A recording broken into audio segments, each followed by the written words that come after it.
फलटण येथील उपजिल्हा रुग्णालयातील डॉक्टर संपदा मुंडे या महिलेने त्याच फलटणमधील पोलीस स्टेशनमधील कार्यरत असलेल्या PSI बदने आणि घरमालक असलेल्या प्रशांत बनकर यांच्या त्रासाला कंटाळून आपल्या स्वतःच्या हातावर सुसाईड नोट लिहित त्यांची नावं लिहित बलात्कार झाल्याचं त्या ठिकाणी सांगून त्रासाला कंटाळून आत्महत्या केलेली आहे। एका सर्वसामान्य शेतकरी कुटुंबातील महिला मुलगी कशीबशी मोठ्या कष्टाने डॉक्टर होते, सरकारी नोकरीत लागते आणि तिच्यावर ही वेळ येते।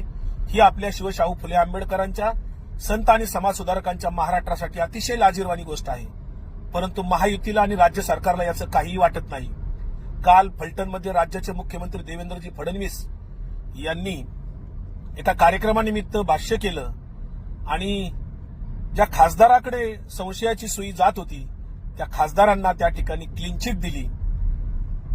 अजून तपास व्हायचा आहे, तपासाचे निष्कर्ष बाहेर यायचे आहेत।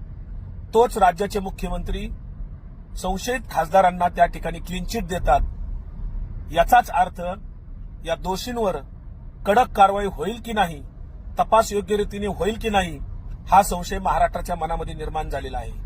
मुख्यमंत्र्यांनी ज्या पद्धतीनं खासदारांना पाठीशी घातलं आणि त्यांना एक आत्मबळ वाढवणाऱ्या कॉमेंट्स त्या ठिकाणी जाहीर भाषणातून केल्या, याचा मी निषेध करतो।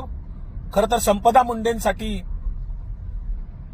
तिला न्याय मिळण्यासाठी गोपीचंद पडळकर, संग्राम जगताप, नितेश राणे, महेश लांडगे ही सगळी मंडळी, बजरंग दल, संभाजी भिडेचे धारकरी बाहेर येत नाहीत, कारण आरोपी मुस्लिम नाहीत। आरोपी जर मुस्लिम असता तर कदाचित यांनी राज्यामध्ये गोंधळ घातला असता, आतापर्यंत सर्व मीडियात त्यांच्या बातम्या चालू झाल्या असत्या।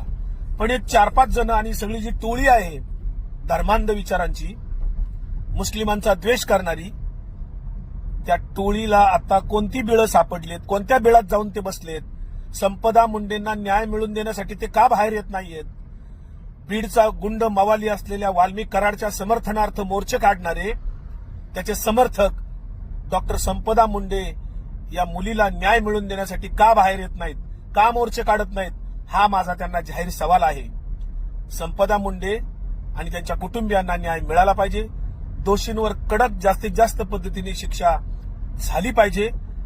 न्याय लवकर मिळण्यासाठी खरं तर आपल्या देशात आणि राज्यामध्ये न्याय फार उशिरा मिळतोय। गेल्या काही वर्षात न्यायालयांची संख्या वाढलेली नाही।